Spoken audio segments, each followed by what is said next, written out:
Hello বন্ধুরা, good morning সবাইকে। আজকে আমি একদম গরম গরম মিক্স চাউমিন বাড়িতে তৈরি করব। একদম রেস্টুরেন্ট স্টাইলে আমি বানাবো না, এটা কিন্তু আমি একেবারেই ঘরোয়া প্রসেসে তৈরি করব। এটা মানে বাড়িতে যদি এরকমভাবে করে দেওয়া হয় তো বাচ্চারা কিন্তু দোকানে গিয়ে বা রেস্টুরেন্টে গিয়ে যে একটা খাওয়ার ব্যাপার থাকে সেটা কিন্তু খেতে চাইবে না, ওরা বাড়িতেই কিন্তু খেয়ে নেবে। তো তার জন্য রান্নাটা আমি শুরু করছি। প্রথমে কড়াতে রিফাইন তেল নিয়ে নিয়েছি। তেল গরম করে আমি নুন হলুদে মাখিয়ে রাখা চিংড়ি মাছগুলো ভেজে তুলে নিচ্ছি। চিংড়ি মাছ ভেজে নেওয়ার পরে ওই তেলে মধ্যে আমি দিয়ে দেব কুচনো পেঁয়াজ। এখানে আমি 3টে বড় সাইজের পেঁয়াজ কুচি নিয়েছি।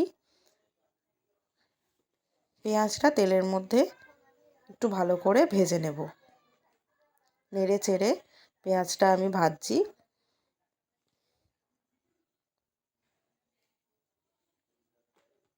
দেখো,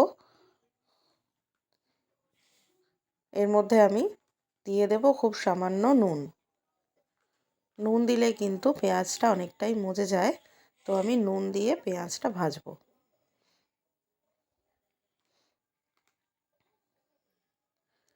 হালকা ব্রাউন কালার ধরে এলে পেঁয়াজের মধ্যে আমি দিয়ে দেব কেটে রাখা সবজি।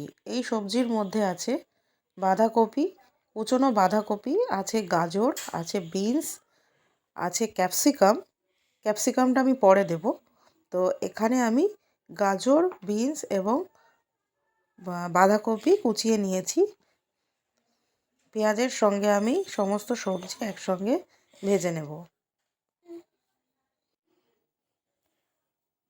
এর মধ্যে এই সবজির মধ্যে কিন্তু আমি আরও কিছুটা নুন দিয়ে দেব, যাতে সবজি থেকে জল বেরোয় এবং এই জলে কিন্তু সবজিগুলো সেদ্ধ হবে। আমি কোনো সবজি ওভার ফ্রাই করব না। আমি ঢেকে নিলাম। ঢাকা দিয়ে আমি এটাকে 3 থেকে 4 মিনিট মাঝারি আঁচে রান্না করব। এতে কি হয়, সবজির যে ফ্রেশনেস সেই ব্যাপারটা বজায় থাকে এবং সবজিটা অনেক বেশি কালারফুল দেখতে লাগে। বেশি ভাজা কিন্তু সবজি একেবারেই উচিত না। দেখো, 5 মিনিট পর আমি ঢাকা খুললাম। সবজিগুলোর রং কিন্তু বজায় রয়েছে, কিন্তু সবজিটা অনেকটাই মজে গেছে।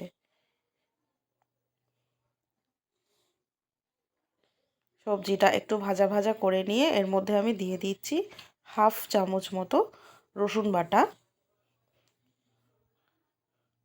এবার আমি কুচনো ক্যাপসিকাম দিয়ে দেবো।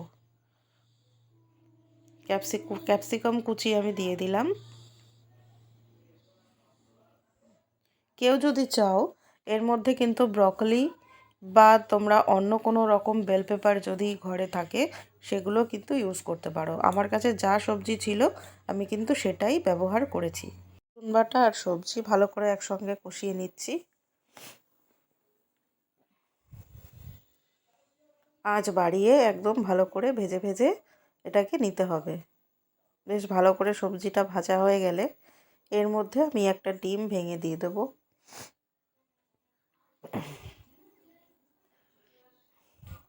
তোমরা চাইলে কিন্তু এই প্রসেসটা না করে, অনেকে যারা করো আমি দেখেছি যে আগে ডিমের ভুজিয়া বানিয়ে নিয়ে তারপরে চাউমিনের সবজি বানিয়ে চাউমিন বানিয়ে তারপরে ভুজিয়াটা অ্যাড করো। এটা আমি প্রসেসটা অনেকটাই দেখেছি, কিন্তু এই প্রসেসে আমি করিনি বা আমি করিও না। এই প্রসেসে আমি কিন্তু একবারে সবজির সঙ্গে ডিমটাকে ফ্রাই করি। এতে কিন্তু সবজির মধ্যে ডিমের একটা মানে যে ফ্লেভার সেটা কিন্তু চলে আসে এবং সবজি আর ডিম একসঙ্গে মিলেমিশে যায়। কিন্তু অনেকক্ষণ এটাকে কিন্তু সবজির সঙ্গে ফ্রাই করতে হয়। দেখো, ডিমটা আমার মোটামুটি ভাজা হয়ে গেছে। এর মধ্যে আমি দিয়ে দিচ্ছি ডার্ক সয়া সস যেটা আছে সেটা আমি দিয়ে দিলাম। মোটামুটি পরিমাণটা আন্দাজ 2 চামচ মতো আমি ডার্ক সয়া সস দিচ্ছি, আর দিয়ে দিচ্ছি 1 চামচ মতো ভিনিগার। সসটা এবার আমি নেড়ে চেড়ে ভেজে নেব ভালো করে। ডিমটা ভাজা হয়ে গিয়ে তারপর আমি সসটাও কিন্তু বেশ ভাজা ভাজা করে নিচ্ছি। সসের কাঁচা গন্ধ কিন্তু কোনোভাবেই চাউমিনের মধ্যে আসাটা ঠিক নয়। এখানে খুব ভালো করে কিন্তু ভেজে নিতে হয় সসটাকে।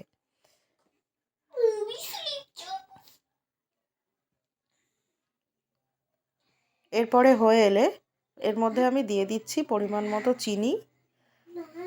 সবজি যেহেতু এখানে অনেকটাই আছে, তার মধ্যে কিন্তু চিনিটা অনেকটাই বেশি দিতে হয়।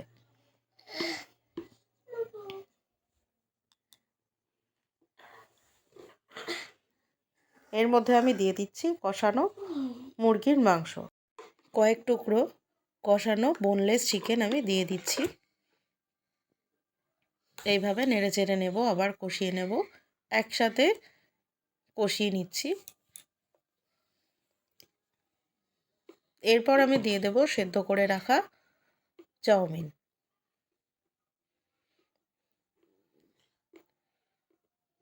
সেদ্ধ করে আমি কিন্তু রিফাইন তেল এগুলোর মধ্যে মাখিয়ে রেখেছিলাম, যাতে এটা ডেলা পাকিয়ে না যায়। তো এইভাবে আমি চাউমিনগুলো দিয়ে দেব একে একে। দেখো, চাউমিনগুলো দেওয়ার পরে আমি কিন্তু সবজির সাথে একসাথে মিশিয়ে নিয়েছি। চাউমিন মিশিয়ে নিয়ে আমি দিয়ে দিচ্ছি ভেজে রাখা চিংড়ি মাছ। সব কিছু দিয়ে একসঙ্গে নেড়ে চেড়ে পরিমাণ মতো নুন দিয়ে নামিয়ে নিলেই কিন্তু রেডি হয়ে যাবে মিক্স চাউমিন। একদমই ঘরোয়া স্টাইলে, আমি কিন্তু রেস্টুরেন্ট স্টাইল ফলো করিনি। তো আমি ঘরের লোকের জন্য একদম খুব ঘরোয়াভাবেই চাউমিনটা তৈরি করেছি। তবে এটা কিন্তু আশা করি খুবই মজাদার খেতে হবে এবং সবাই খুব পছন্দ করবে।